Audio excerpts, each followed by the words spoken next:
Hello, good evening to you all. It is Friday evening, which can mean only one thing. It is our regular slot inside the Spiritual Circle. So this is what we do. This is what we offer. My name's Ashley. I'm going to be hosting this evening. And what we like to do on a Friday is give you the opportunity, if you haven't been able to get to all of these wonderful circles and centres, to just have the opportunity to have us come into your lounge every Friday evening from 6 till 7.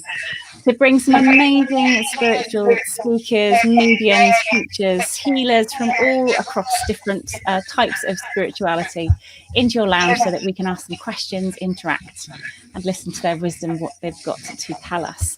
So it's my absolute pleasure, real honour to welcome the really lovely dynamic husband and wife duo of Ray and Jackie Robinson from Wimbledon. How are you doing, guys? Very well, thank you, Ashley. Thank you. Good evening. And good evening to everyone. And good evening to everybody in your church this evening.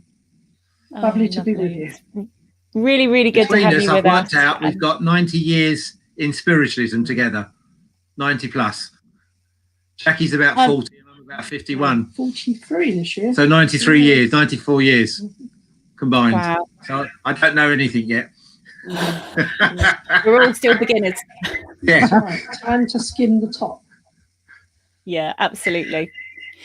So this is your opportunity. You heard it, folks, everyone that's watching at home. If you have any questions, if you have anything that comes up about spirituality, your mediumship, you want to get into a discussion, then this is the evening to do it. So please do put your questions in, drop them into the chat box.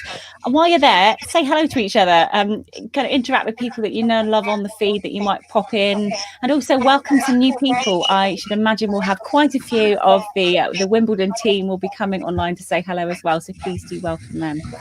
Super. Oh, I think it's a bit of feedback. Ray, Jackie, would you mind turning your volume down just a little bit? Is that all right? Yeah. Thank you so much. Thank you so much. Lovely. So we've got so many people on. Amazing to you all. Lovely Lorna, Jan, we've got Neil Payne. How are you doing, Neil? We've got Joan all the way from America. How are you doing, Joan? Hope you're staying well. We've got Lorna, Mary, Paula, Rachel, Tracy, Pauline. Oh my goodness, Debbie, Rachel, Tracy Jones. How are you all doing? Really good to have you with us. So Rachel, sounds to you like we've got spirit talking. This is not direct voice. If we get direct voice, then that will be an absolute miracle. That is the feedback, unfortunately, from the volume of me speaking. So I'll try to keep my volume down a little bit. Fantastic. Thank you so much. From there if you have to do it. Amazing. Okay, so we're going to get right into it. So please do put your questions into the chat box. But I'm going to start the way that I always do, which is just to ask the both of you, if I might start with Jackie first, if I may, just to understand what it is that kind of brought you into spiritualism. And you talked about the number of years you've got under your belt, but what was it? What was the kind of moment that made you think, what is this all about? There's more to this. Well, I'd started dating Ray. I was 15 and a half.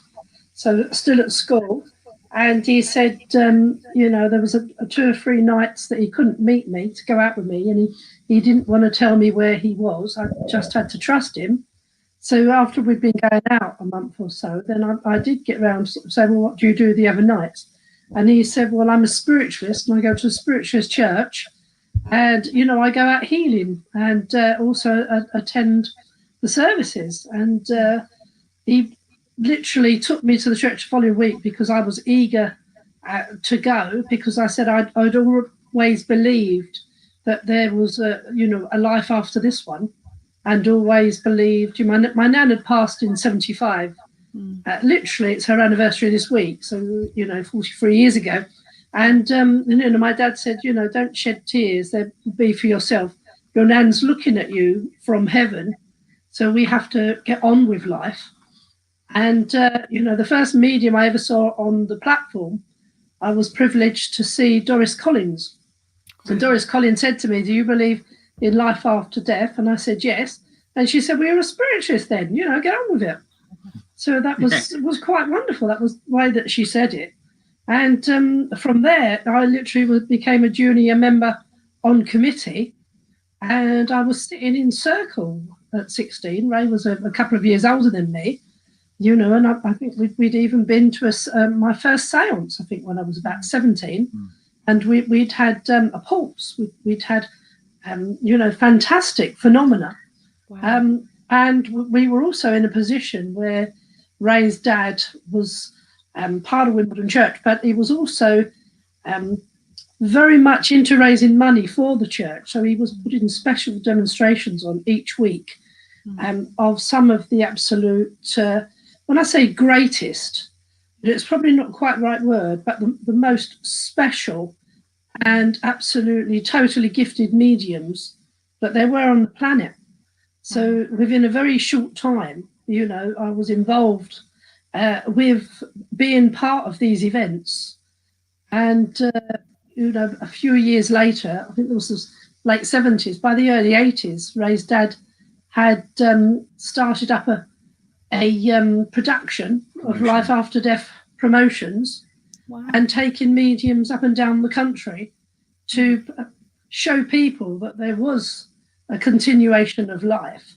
And he didn't want to just speak with spiritualists that, you know, that come to the church, therefore were already committed spiritualists, but to take it to individuals, you know, that were skeptical, because they make the best spiritualists.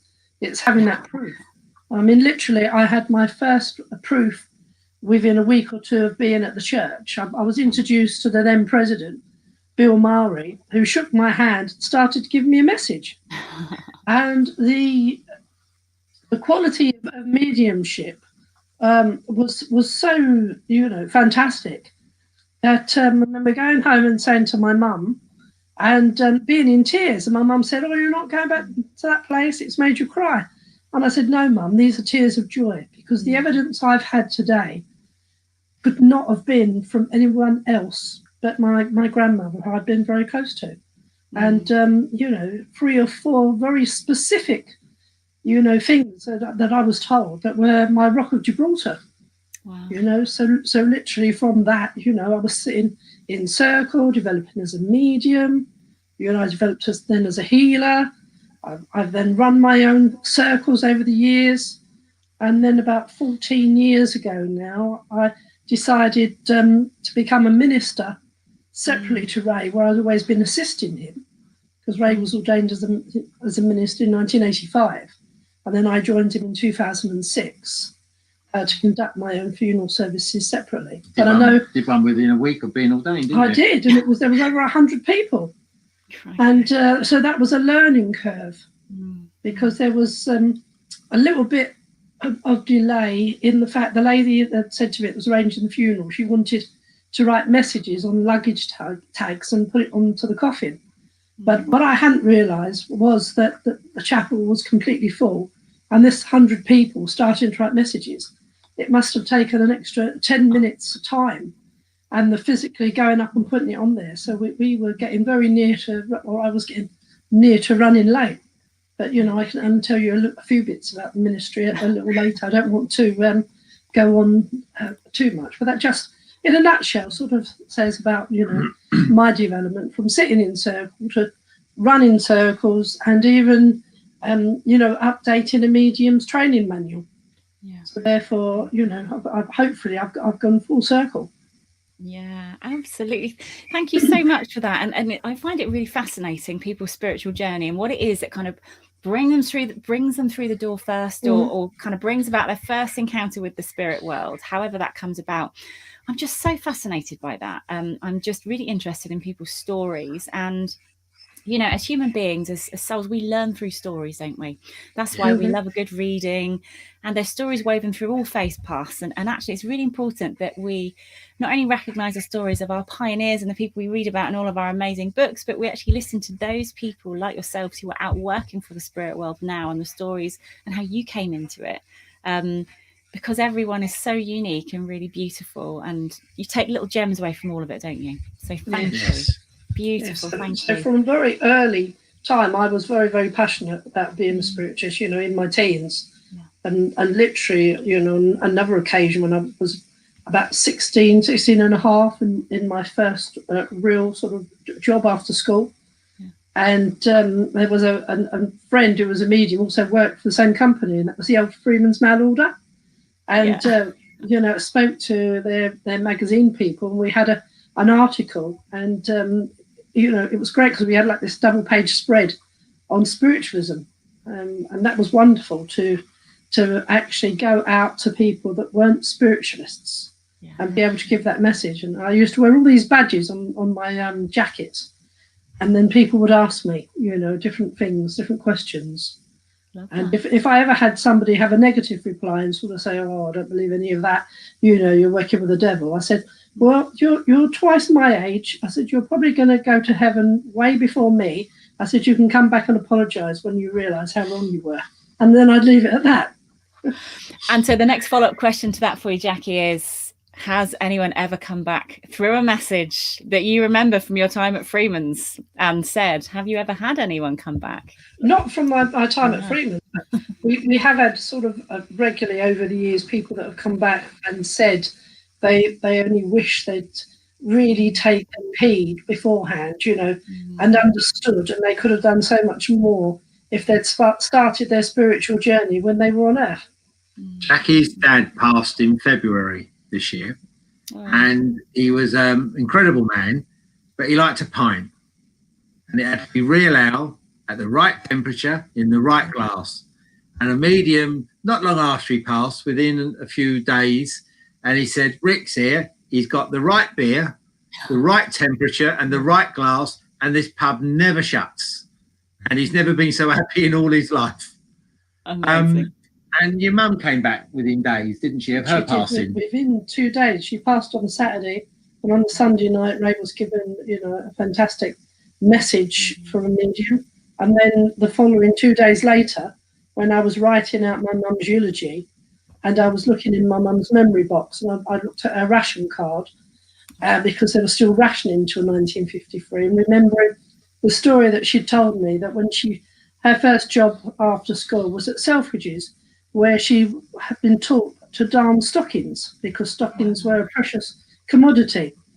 And then I went to church on Tuesday evening, and the medium that was all the way came over from Essex. So she wasn't somebody that I was in communication with regularly, and hadn't seen her for about 6 months. And she said, "Oh, your mum's just walked through the door, and she's got a ration book in one hand and a darning needle in the other." And I thought, if that wasn't totally specific proof, you know, and I told her the story about how important the darning and the fact that I had been writing the eulogy that morning. Yeah, amazing. You know, so that was really brilliant caliber of proof. When people say, "Oh, you generalise," or you know, then you have to make sure that, you know, we keep to the quality, and we ask for that quality of mediumship and proof of survival. Because certainly over the years as a medium, when you get a complete buzz, when you can actually show someone that's grieving that they haven't lost, you know, the love of that individual, that they're around them by very specific information, then it's absolutely priceless. It's just that, you know, fantastic feeling that you've actually done something worthwhile, changed their life really completely.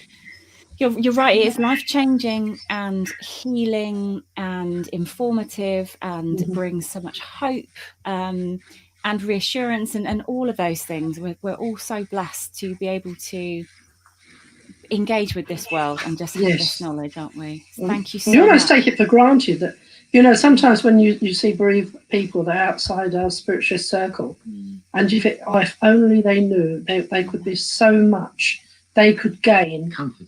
You know, and be comforted. But it's the fact, you know, as spiritualists, you know, we don't go door knocking and sort of say we're the only way to God and to heaven. You know, if we were, then we'd be able to show that comfort. But, you know, we have to wait for somebody to invite us to, you know, communicate with their loved ones, you know, and not just, you know, and suddenly tap people on the shoulder in the street and say, "Oh, your mum's desperate to talk to you," because it may not be their life journey at that particular time in their life. And if there is a moment, then hopefully they'll be drawn to us. As many people over the years have said, "I was drawn to come into the church," or "I was, you know, drawn to have to phone you." Yeah, you know, absolutely. So it all fits into place. And, you know, Ray and I were told many years ago that we start our journey really young because there was so much work for us to do, and that we would dedicate our life to spiritualism, for this incarnation.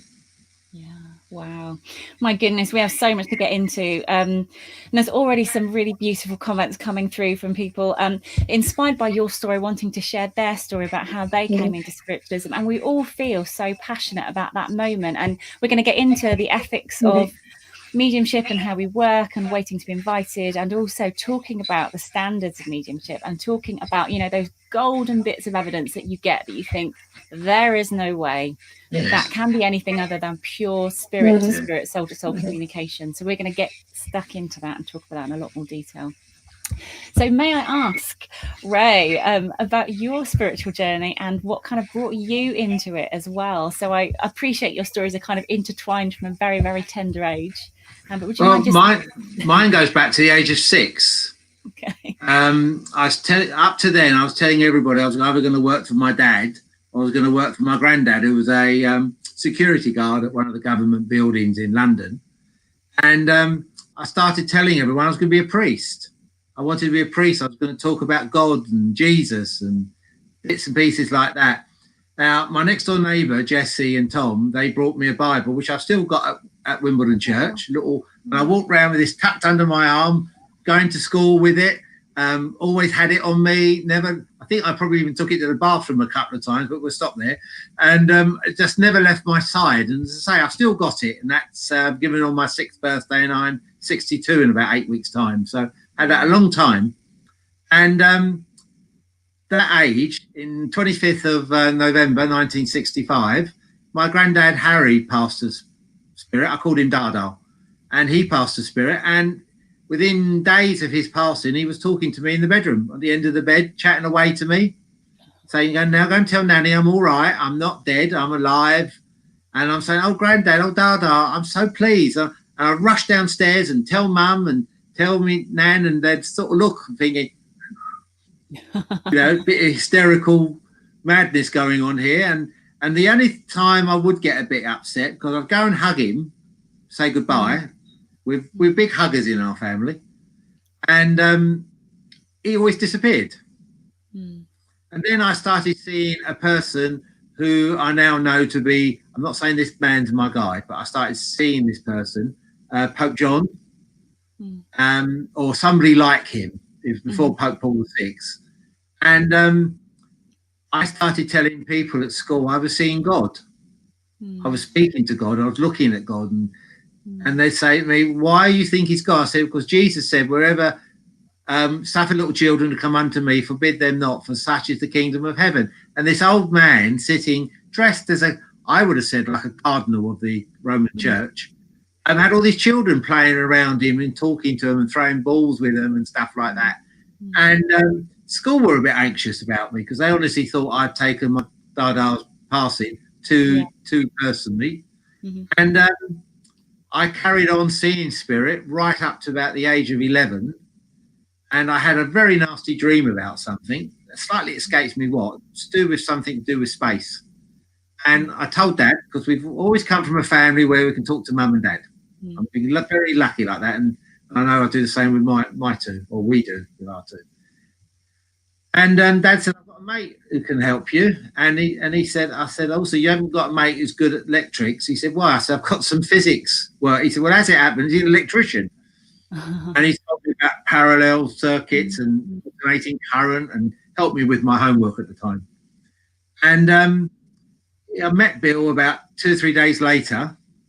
And cut a long story short from there, I was sitting in circle at the age of 11, developing my mediumship. Amazing. Wouldn't have to make it for everybody.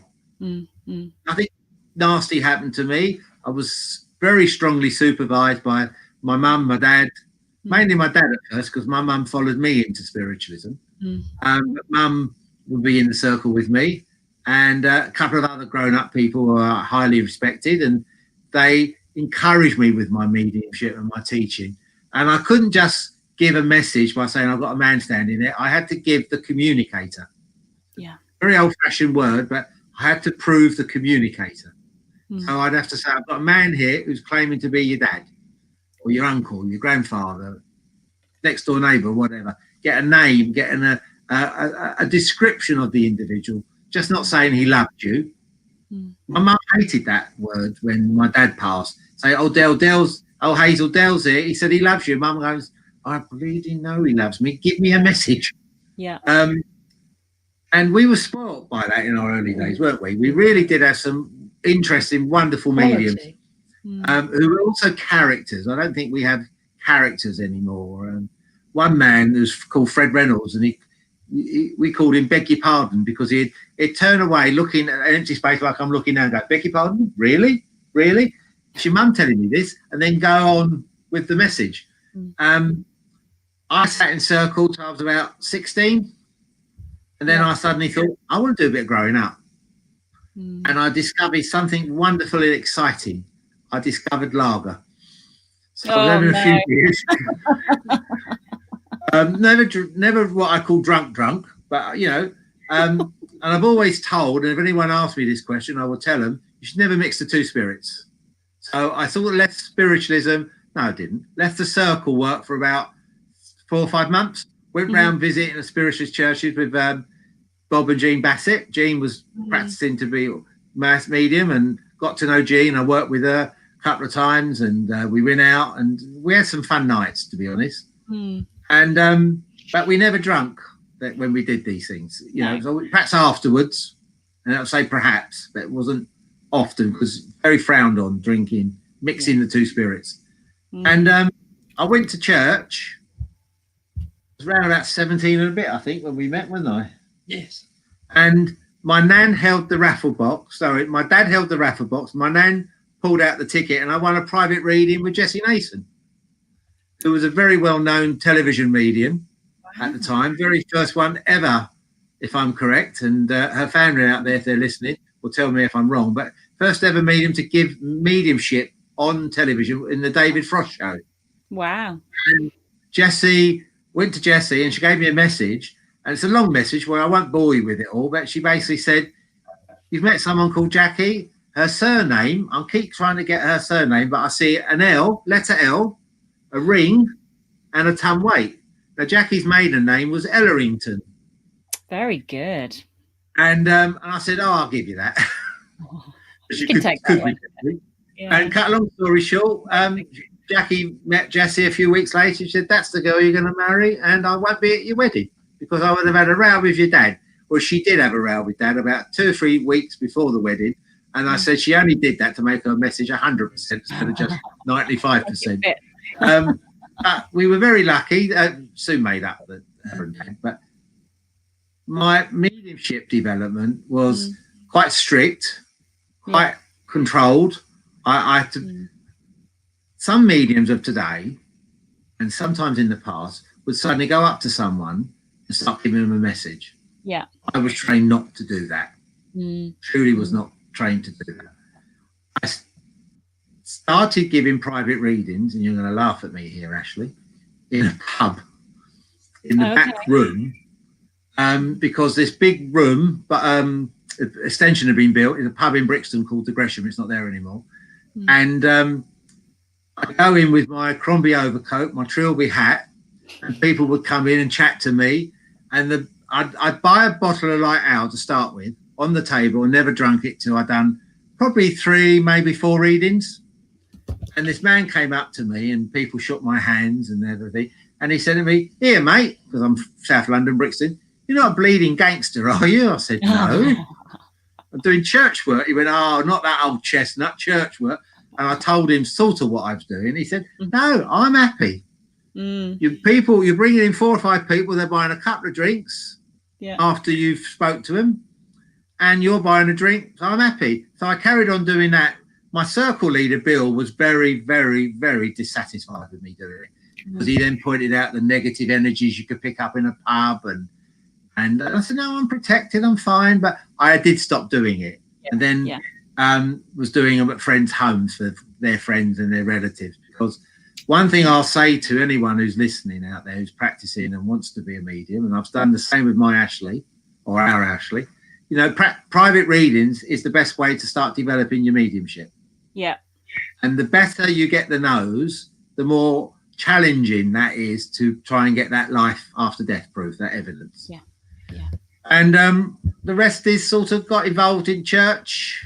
Not long after we met properly, didn't we? Went on committee. What Jackie's neglected to say, of all the spiritual work she done, her and my mum made gallons and gallons and gallons of tea. Social events, tons of events, and we were making toasted sandwiches when nobody ever had toasted sandwiches.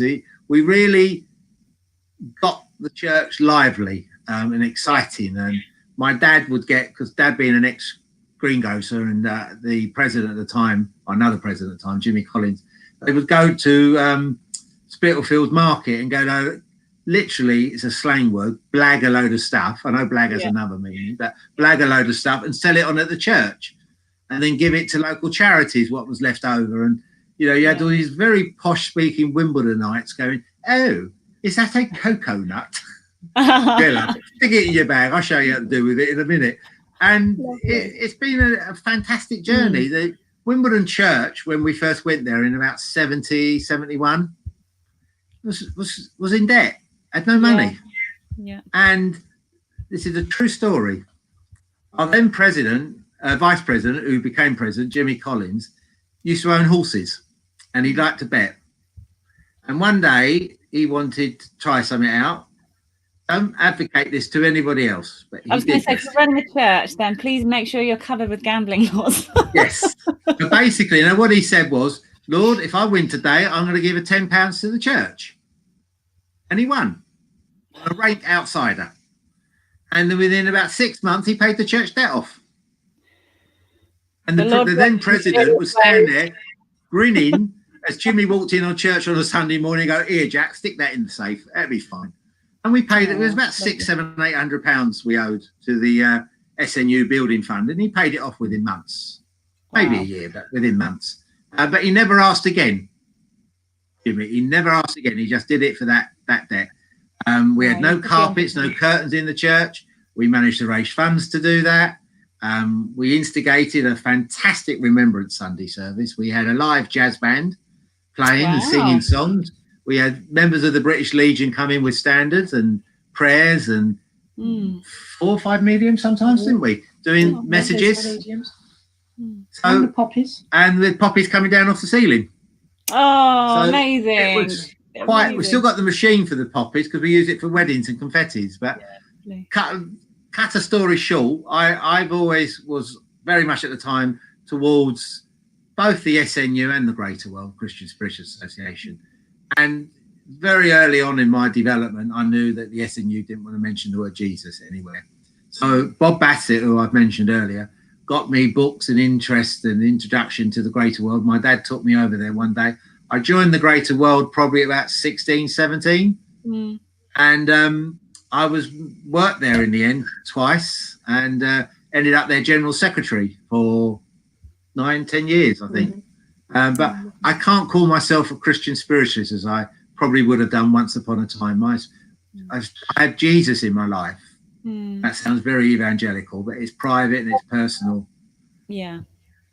Well, so we're going to get on to kind of faith and one of the beautiful things about you is you have this really lovely blend of a sense of community, blended with mediumship and your absolute love and devotion to what you do, and you can see that from when you work. And if anyone hasn't already caught Ray or Jackie chairing for Wimbledon on a Sunday morning at 11 o'clock, please do go and check it out. It's a really beautiful community you've built there, physically in the church and also as part of your online offering.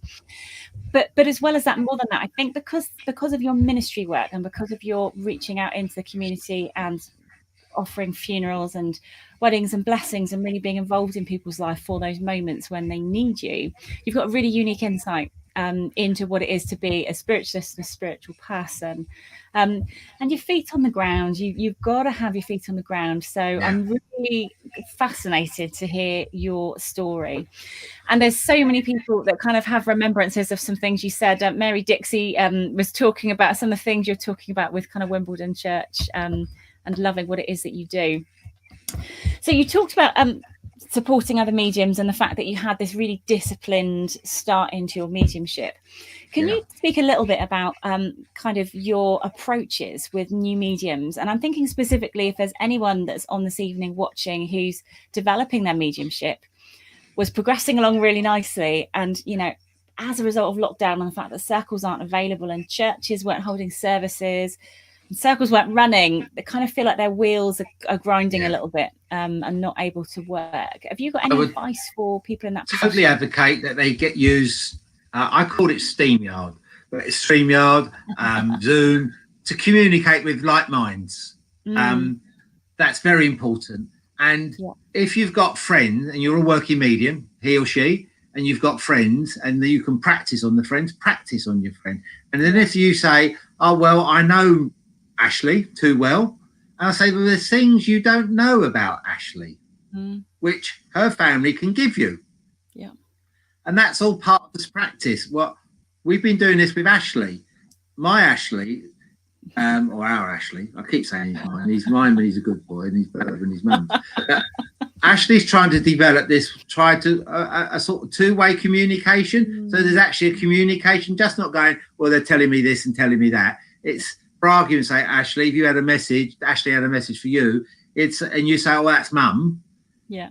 And hopefully your mum's well and alive, sort of thing. I'm not putting her in spirit. But hello, Mum. And then mum would say, do you remember that time we went shopping and then afterwards we went and had a cup of tea? That sort of conversation, just not general, but evidential. I think I'm going to sound so old-fashioned, really am, but it takes a period of time to become good at your craft.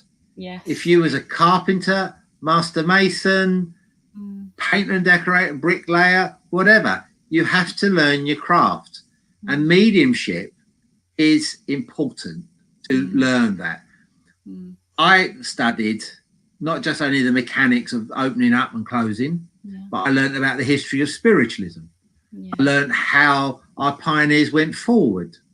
Now, someone will say, what's that got to do with giving a message? Well, I've always had the training, and I still do this now, especially with the ministry training that I'm doing. If you go into a social centre or a community hall and people come out and go, what is all this you do? You can actually talk about it. We had a medium at Wimbledon, who will be nameless, who would stand there and say, well, I don't know how I'm doing it. I could be making it all up. She didn't stay well at Wimbledon for long, because I want mediums to be able to talk about what they know. Should also come out in the address, because you also have to learn your own philosophy. Yeah. Now, it's no good Jackie and I have helped Ashley a great deal, and our daughter Rachel. Rachel's a spiritual healer. Ashley's developing his own philosophy. Yeah. And I might hear him say things, I go, oh, I don't know if I agree with that. It's his spin on it. That's what's important. Yeah. Spiritualism is like a giant diamond. It has so many facets, and in those facets, we all see something beautiful. Yeah. And that has to be encouraged. But the pupil also has to be brave enough to be able to say, by the circle leader, I'm sorry, you need to slow down a bit. Yeah. Because I don't wish to offend anyone out in the virtual world, but too many people want to be famous. They want to be an international medium. They want to be this. They want to be that. I don't disrespectfully say this, but they're wannabe mediums. Not saying they want to be just a medium, but they want to be something else than medium. Yeah. And this internet and virtual world is helping a lot of people, and it's right, and rightly so. It's a new way and a new aspect of spiritualism. People have often asked Jackie and I, why don't you address yourselves as international mediums? Because we've worked in America. And I actually worked for a supermarket chain once called International. So I said I could always call myself an international medium because I worked for a supermarket chain called International. My passion, and I know it's the same for Jackie, we're very proud to be just spiritualist mediums. No international, none of this, none of that. Yeah. The only thing I emphasize quite strongly is I'm a spiritualist medium. I'm a spiritualist healer, and I'm a spiritualist minister. Jackie does very similar. We just might use different phraseology. Yeah. And I'm not ashamed in my testimony to that. I'm not embarrassed. I don't call myself a psychic medium, spiritual medium. I'm a spiritualist medium. Because spiritual, in my eyes, just means I'm being a nice medium. Okay. Psychic medium is I could be from anywhere. Yeah. When you say I'm a spiritualist medium and I'm part of the spiritualist church, you're saying something. Yeah. Roman Catholics are not embarrassed to say they're Catholics, or Protestants and Anglicans and Baptists and Methodists, and certainly the Jehovah's Witnesses are not embarrassed to call themselves witnesses. But we need to become that passion within our heart to go out there and do stuff, not worry about how many people we've got in front of us. I mean, I as a president, you as a president, we want lots of people sitting in our church and paying to come in or help pay towards the gas, electric, etc. But we want our mediums to come in and prove that life after death. So many people we know come into spiritualist church, Wimbledon and Hatbridge, because we've got two churches, and they're sitting there, oh, I want a message tonight. Why? You've had your proof of life after death. Yeah. Enjoy what you're hearing. And both of us get joy of listening to a medium giving a message to somebody we perhaps don't even know. And I think, yes, we've done our job tonight. Yeah. So it's sitting in circle, being disciplined in circle, always pay attention to your circle leader. If you do lose respect or don't want to listen to them anymore, find another circle leader. But you've got to be prepared to be critiqued. Yeah. You've got to be prepared to give your messages without worrying about a church sound. Because I've done readings and healing in Covent Garden Market back in the day with me dad, in the back of his old transit van. I sat on the wheel arch and the person in the market sat on the wheel, and I've given readings, I've given healing. I've given healing in the back of our shop in Brixton. Dad's done the same. Dad wasn't a medium as such. Dad was very good at foreseeing what would happen, but he would never have called himself a medium. But he certainly was a gifted spiritual healer, especially with headaches. 1 second touch, he'd go, the headache's gone now, and 9 out of 10 it did. But I'm going to see what Jackie has to say on that at the moment. That's right. I'd just like to add as well, with being a circle leader for a number of years, is that if somebody is beginning to develop, that it's very important with the opening up correctly, using, building up your energies to work with your communicators, but also remembering to close down and be guarded, because you can't then go, when you're physically in a circle, you leave the building that you've sat in and you've got to go home, or you've got to drive, you've got to be on the bus. You can't allow yourself to be open or to be communicating with spirit the whole time. It's not disciplined. But it also is to protect you, because otherwise, as an empath, you will pick up any feelings of other people, or you'll go into a room and you'll pick up the feelings in the room. So you have to make sure you're protected. And also it's tapping your energies. So it is very important with the discipline. And it's also about the standard. Ray and I belong to an organisation, United Spiritualist United Spiritual Fellowship, which is United Spiritual, which covers the healing fellowship as well as the mediumship. And there is a training manual which is brilliant as an aid, to circle leaders. If you've got a good circle leader, then they will give you a framework of how you actually conduct yourself as a medium. There is a healing manual for healers, and people know with that 2-year course the do's and don'ts. But with mediumship, unless they've gone through an organisation, then it really is up to whether the circle leader has taught you that framework, because there are certain things that you should never ever give as information to a sitter, because that could be their very first message. And unfortunately we've heard such rubbish from different platforms over the years, and also when we've seen new mediums working, and we thought to ourselves, we've cringed at what was their circle leader thinking of to allow them on the platform, telling people perhaps to give up their medicine, or to not get on their bike or in their car, or they're going the wrong way and they've got to go down another way, because spirit don't direct you. It's always your own personal way of existence. They will assist you anytime you ask, but it's making sure that you don't talk down to someone, you're not rude to someone, you're not pointing at someone, or over the years we've sort of seen mediums that say, I want to go to the bald man there at the back, or the fat lady, or the lady with the holes in her clothes. You don't make negative remarks about someone, or use the diversity of the colour of their skin, or their age, or so. I will go to the old man, because there are things that could be upsetting to an individual to be spoken about in that way. So therefore you can look at the training of delivering the message, and there have been some wonderful books on being medium, some of the autobiographies, the Mediumship Made Simple by, I think, Ivy Northich. And Harry Edwards. Some of the language may be regarded as old-fashioned, but the actual message of it is very, very important, as important today, because we're trying to give someone some inspiration and the knowledge that their loved ones are supporting them and have got their back no matter what.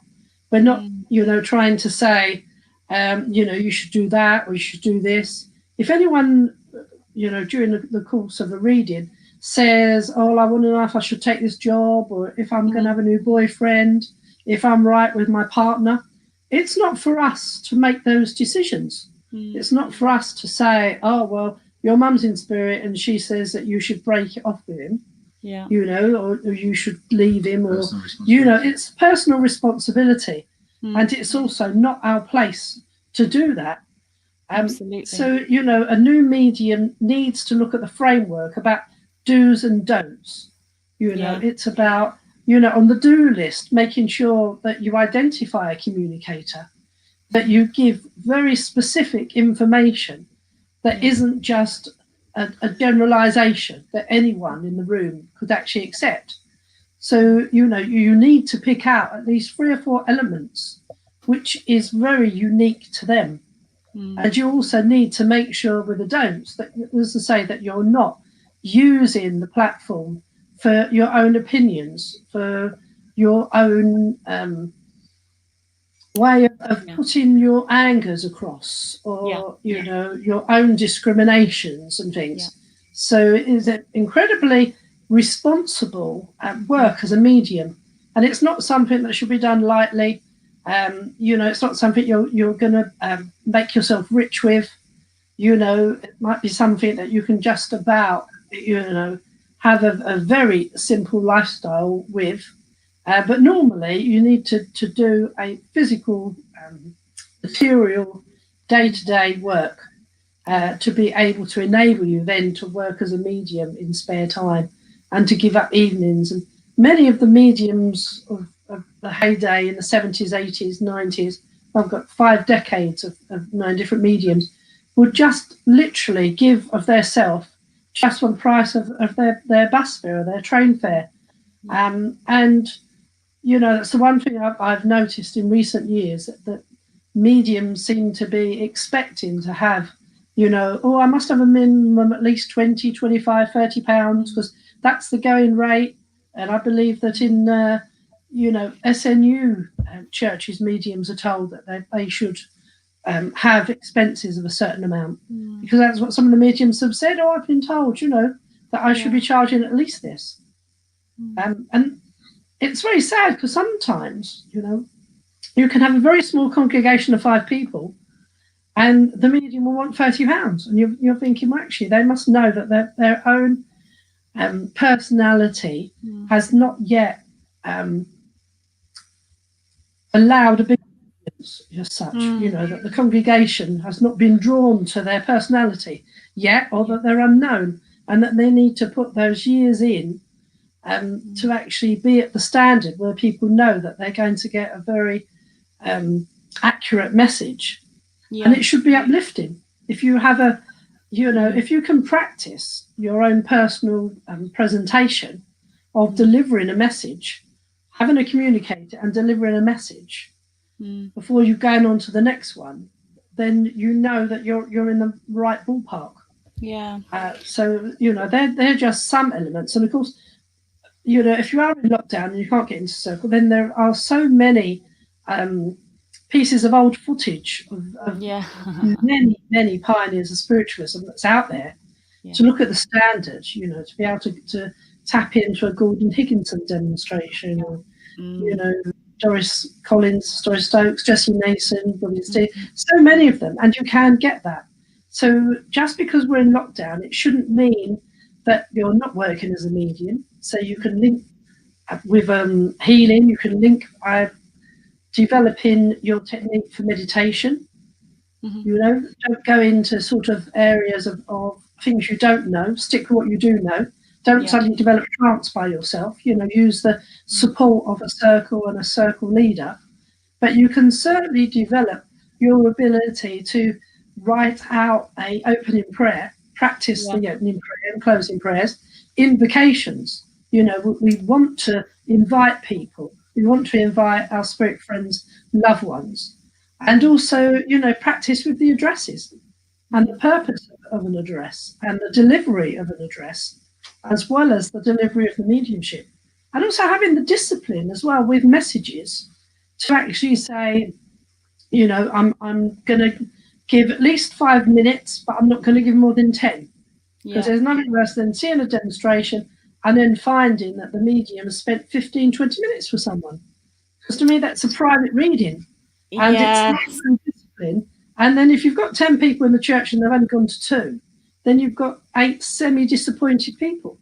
They should be pleased to be in there and get some of that evidence to them that they can relate for their own lives. But it would be so much better if you think, well, actually, I've got 10 people, I'm on for an hour, you know, I can do 10 minutes with each person. And actually having the discipline to break the link, and also having the discipline, if you're not getting the link, to sort of say, no, that's not right, you know, and not just get a connection with somebody, because there are some body snatchers. I don't know if you call them body snatchers or other words, where people, you know, can't actually take those first bits of information, but they know that if they're the only one that puts their hand up, then eventually their loved ones will use the opportunity to link with a medium and give them a message. But you will always get the regulars that, you know, that will do that. And you think, well, you know, you need very specific information that only relates to the individual. And mediums should be brave enough as well, especially new one, to say, no, I'm not with you. You know, I want to get more information before I see where I'm going. So I just wanted to add that. So we had Coral Polge at Wimbledon about 30 odd years ago, if not longer actually. And one lady kept putting her hand up, and she took about 8 or 9 drawings of Coral. Wow. And in the end, my mum broke that link. My mum put her hand up. She did not know the person. And we're pretty convinced this individual did not know all these people coming through. But people had paid £3 or £4 to come in and see Coral work. And this one person totally hijacked the evening. And in the end, we said to her after, you can't do that. It's not fair. No. And you've got to, that's more of a church balance with the president and committee secretaries, or whichever way, whoever runs the church that way. But you have to try also, not as a medium, judge others. One of my mentors from my ministry days, when he was a youngster in the Midlands, a lady came out and she had holes in her dress, her coat, her hat. She had a toe poking out of her stockings and her feet. And cut a long story short, he thought, what a horrible, nasty, dirty old person. And he said it was one of the best services he ever had in his life when he found out she was the medium. The joy and the evidence that came out. So people shouldn't judge people. No. And it can be really difficult. Yes. I think that's probably there's so many things to pick up on what you said. And I'm really we'll let you go. Some amazing questions in that are coming through, and people kind of coming back on what you're talking about, and some of the things that are really resonating. So I suppose Just one see thing I what want- Mary Dixie's put on, and I think I know who that medium was. Okay. Yeah, thank you, Mary. Mary's really enjoying chiming in with your kind of recollections of things that you've experienced and witnessed. So I just wanted to circle back to kind of discipline of people who are working, and I know that we're coming from a kind of a church standpoint, and there's some incredible people doing some amazing work for the spirit world that would never be classify themselves potentially as church mediums, because it's not a vibration that works with them. And do you know what? For every soul, there's a medium that can work with them. Exactly. No, I totally agree. So we must be cognizant of that. But so some of the things that you've mentioned, as someone who chairs church services, there's some things that I really enjoy, and one of them is an absolutely stonking opening prayer, and you talked about this beautifully, Jackie, kind of setting the intention, setting the space, picking a really good reading, picking an absolute stonker of a reading that everyone can kind of relate to, and then the address. So for people who are looking to work, there's loads of advice out there on working on mediumship. What advice would you give for someone who's wanting to work in churches, or what kind of things do you like hearing? What kind of things really float your boat for the kind of the opening prayer, the reading and the address? If I could start with you first, Jackie, if that's all right. Okay. Well, actually, it's one of it has been a pet project for a few years now, because I actually believe that the skill of delivering a good address actually should be recognised. Yes. And sometimes you can have a wonderful medium with linking with the spirit world, but for them to do an address, you're lucky if you get 5 minutes of an address with them. And, you know, I do believe it's on a different level, really. It is totally a different, but sometimes, you know, mediums will say it's on a different vibration. I work on a different vibration when I'm working as a medium than I do, you know, when I'm doing the address. And we do think it should be, you know, literally, you should be able to just work as being an individual that is capable of doing a very good opening and closing prayer, and very capable of doing an address. I believe that there may be some spiritualist organisations that actually recognise it as a sort of chairman ability, but the actual address, you know, having a start, a middle and a finish doesn't sort of just end in nothingness, and also has a meaning and a spiritual meaning. So there is a theme. I mean, years ago, the mediums that we know back from the 1970s and 80s never normally came with a prepared address. It was from the inspirational reading that was delivered by the chairperson, and it was straight into actually picking up on what the subject matter was of the reading. Yeah. But that of today seems to be putting people on the spot. And even if you can deliver a really lovely reading as a chairperson, you can then find that the medium will just give you like 3 to 5 minutes on what they thought was a spiritual journey when they were on the bus, or picking up from what they'd read in the newspaper. Or the same address every time they came to your church. Yes, exactly.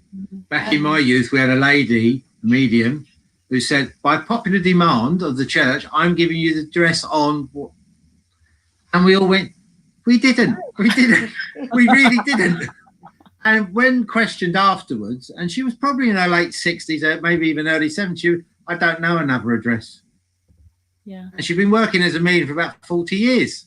Yeah. So it's I say to people, you can get this online, read Silverbirch. If you're Christian orientated, read White Eagle, Zodiac. If you go to, you're interested in Zodiac, which is quite orthodox Christian in places. It's the Jersey Christian Spiritualist Church. They have most of Zodiac's readings, addresses, online. White Eagle, there's some online as well. Learn your own philosophy. If I say to you now, my philosophy is going out to give a reading tonight, and I'm going to have 1 foot of water in a cold bottle and another in the right, it's for you to sit there and think, well, actually, Ray, I think you're wrong. I'm going to try this out for myself. And say to the circle leader, I've done something slightly different. May I try this? Beforehand, just beforehand, the circle say, you told me to do ABC. I want to try and do CDE. Yeah. And maybe put a bit of A in. So it's interesting to do that. I just wonder if we've got any questions out there if you want to ask us. Well, yeah, we've got some people really contributing to this and really agreeing with you about the skill of crafting an opening prayer, finding a reading and an address is nothing that should be taken lightly. And you know, you mentioned the likes of Gordon Higginson and some amazing, incredible demonstrators that obviously you've got the video footage of seeing them. And although it looks effortless, there was some real crafting to that. There was some real effort and time and dedication put into that. Even though it looks, you know, as if he's literally just standing, there was so much dedication that went into that. I don't know if you know this, Ashley. Yeah. Gordon's mum took him off the platform at 14. Right. She was not impressed with his work. And she came out on a stage, a theatre, a hall, and said, ladies and gentlemen, I'm awfully sorry. I apologise for my son, and took him off. Wow. And I see Gordon myself take one of his protégés off the platform for the way he was speaking to people. Because one of the things both Jackie and I have a pet dislike with is, you know, your mum is telling me you must accept this message. My mum's not even dead yet. You know, I'm never wrong. And I'm, you know, my guides are never wrong. And you actually think, yeah, they can be, in the sense that we get it wrong. Yeah, exactly. Can I just add one more thing with the addresses? Because I'm not saying that, you know, it's that you have to have an address just inspired on the day, because there are various times of year where we like to do the address, like at Christmas and New Year. I always like to make sure that it's inspired for, you know, what sort of spiritual footprint we have in the world and what our community is like if it's us. So I do always tend to have that sort of message for the new year, and always, you know, at Hydesville on the 31st of March, I always like to give a talk around the pioneers. But we like to have special ones for Mother's Day and Father's Day, even if you then incorporate into some of the inspiration from the reading. But a couple of weeks ago, I think when I last chaired, I spoke about Thanksgiving.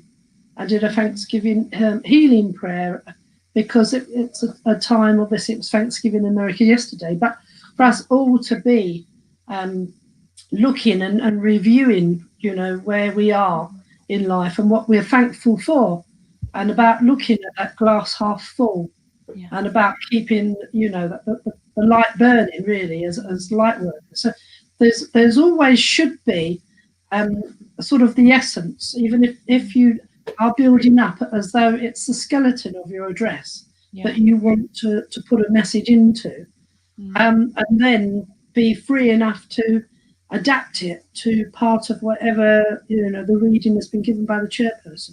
So I just wanted to add that. Oh, thank you for that. Yeah, it's just being able to have, you know, lots of tools in your toolkit, so that you're able to feel the energy, read the energy, understand when house spirit working with you, and be able to be fearless and trust when you're actually up there. So there's a really interesting question come through for Debbie. How are you doing, Debbie? Really lovely to see you here. Asking a really good question. So sometimes, and I'll be really interested in your thoughts on this, sometimes when a medium is giving a message, giving some communication out, no one can take it. Why do you think that happens? What's your thoughts on that? It's a personally, I don't think the medium has received it properly and transferred it over as a message, because as you know, the medium, you've got to sense, feel, hear and explain all in that short period of seconds. And I think the medium doesn't always put it over. Doris Stokes one night, she gave, I'm making this up a little bit, she went, I've got Mary here and she lives down in Balham. Okay, all right, Mary. Oh, she's sorry, she's in the wrong church. She needs to go to Balham Church. Now, though that's funny, that wasn't good. And people laughed and they enjoyed it. But the strange thing is, Mary from Balham Church contacted Wimbledon. She said, can I have Doris's number? Because I never got the message because I was at Balham and not at Wimbledon. So there was a message for Mary or whatever. I think the medium also has to acknowledge that, especially if it's a new person to spiritualism, as an example, that new person is not looking outside the box. They're just perhaps looking for mum, dad, nan, granddad, or a child, perhaps. Yeah. They're not thinking of anything else, because sometimes one of the phrases we like to use in Wimbledon, we don't do carrier bag mediumship in the sense you take it home with you. Yeah. But sometimes you have to think, okay, yeah, I'll think on that. I turned a message down at Wimbledon most of this evening from somebody I knew very well. And I was so devastated for him. And I went home and I said to Jack, I don't get this. I got a message tonight and it was for someone who works on the river and I don't know. She said, well, my family come from working on the river. Don't you know that? Oh. And in the end, it was a message for Jack's family.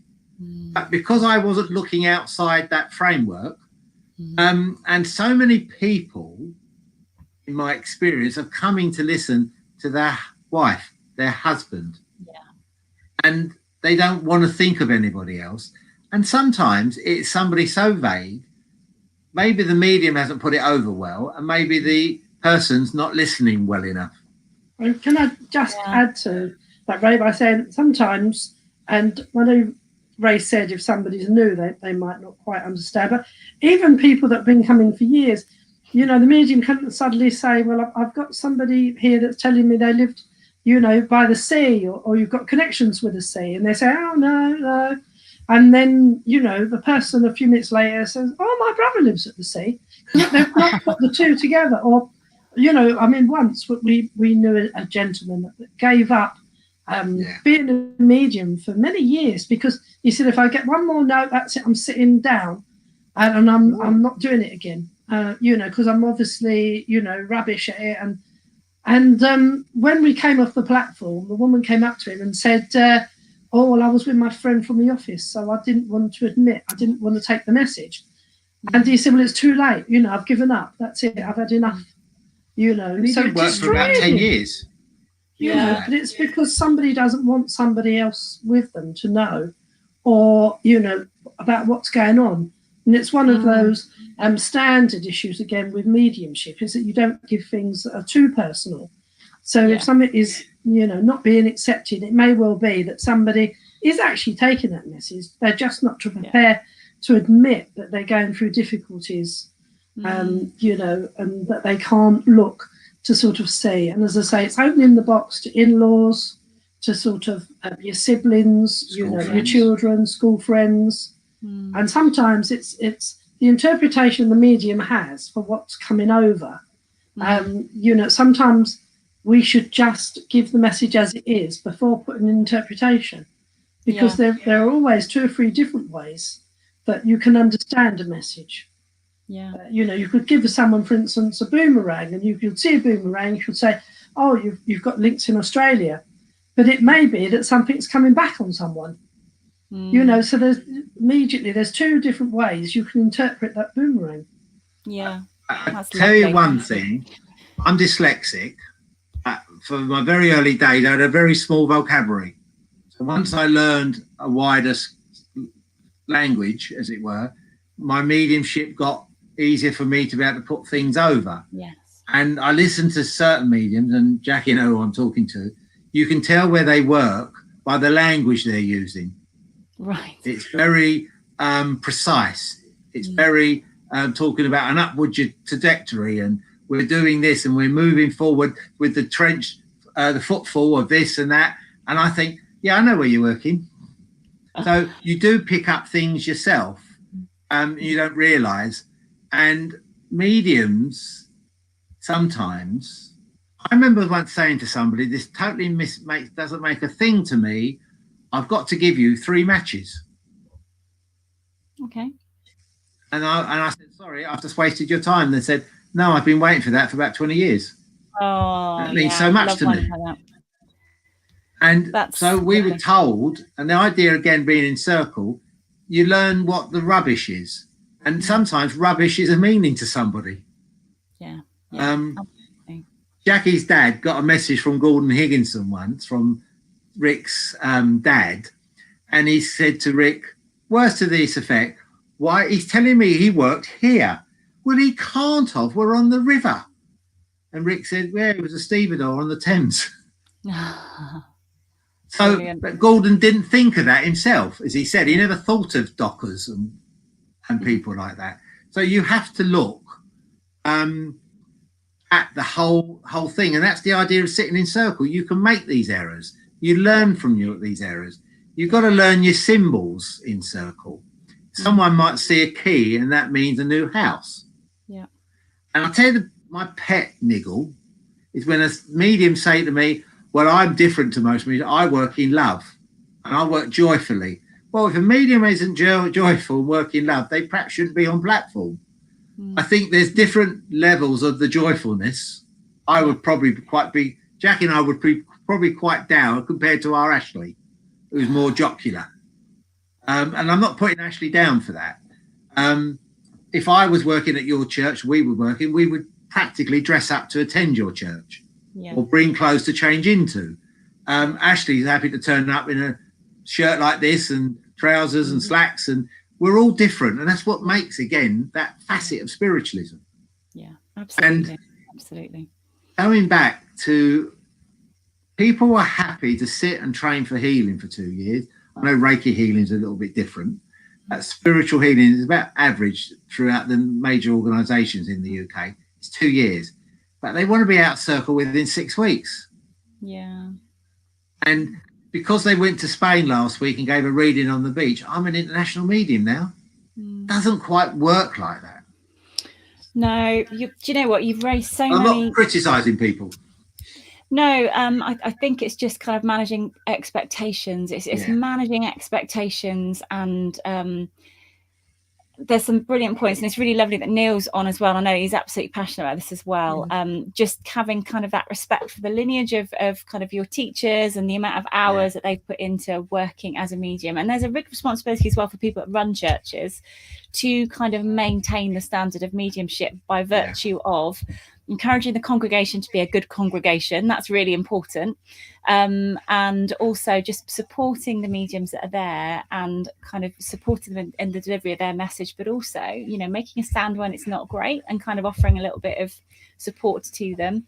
And it's a bigger picture than just rocking up and delivering a message, isn't it? Can I just say one other thing? I know Jack wants to speak, but I was developing trance mediumship back in the late 70s.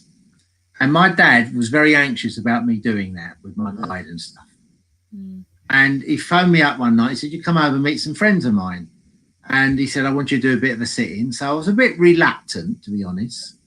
And I got there, and sitting there is Jessie Nason, Doris Stokes, a friend of Doris Stokes, who was an actor from TV, who ended up marrying Lee Everett.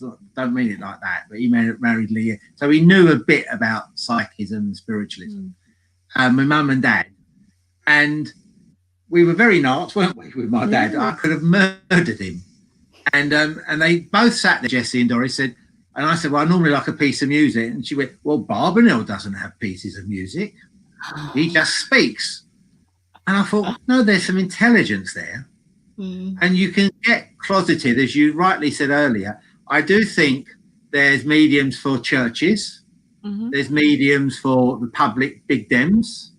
And most of the public big dem mediums can do smaller churches, but they're not as enthusiastic about doing it. And I was tested. And with my own development, with the controlled stroke trance, you know, I had cigarettes put out on me. Prove that I wasn't, that hurt. I had pins stuck in my arms and hands to show that spirit were in charge. And when I say to people, you need to be tested, well, you never were. I said, well, actually, I was. And I'm quite proud of that. I wouldn't necessarily go as far as pins and cigarettes. No, absolutely not. No. Honestly, I wouldn't. But it's good to be tested. I sat in front of Gordon Higginson once, and we're just chatting as you and I are chatting. He went, okay, Raymond, I'd like a message. Is that your Gordon Higginson? And that with Jessie Nason. Jessie Nason, I'd go around and she always had a nice bit of chicken soup on a Friday. I'd go around and have this chicken soup with her. And she'd say to me, right, give me a message. And I say, no, that's in my book. You know that. Give me something I don't know. No, you gave me that last week. Give me this. I want this. I want evidence. And she was brilliant at doing that. And I've done that with my own circle. They've not liked me for it. I brought a lady to tears one night. well, you've never had that down. I said, but I did. And I did it because it made me challenge my messages. And it's just not saying mum's here, dad's here. It's giving the message from mum, dad, and whatever. That's lovely. Yeah. Yes, I just want to say, because I know we've virtually come to the end of the evening, and we didn't really get to talk about the ministry, so we have to do that on another occasion. But I wanted to pick up because I know that there was a Lorna that had said, previously before Neil, and I just wanted to pick up on answering that it's Sometimes people don't want. Yeah, and they wanted to. That can be the case. That sometimes people just think that you can do requests. And I know our Ashley, when he works, you always said, "I'm not a DJ. I can't do requests," and that sometimes people don't actually regard the mediumship with the respect it deserves. Because also I know what Neil had mentioned about people some people won't make material decisions without feeling that they have to consult a medium. And over the years, the calls that Ray's had where people just won't make the simplest of decisions, and we say we're not here for that purpose. We're here to prove that there is survival, that we have this afterlife, which shows us that Earth is a training ground for us learning.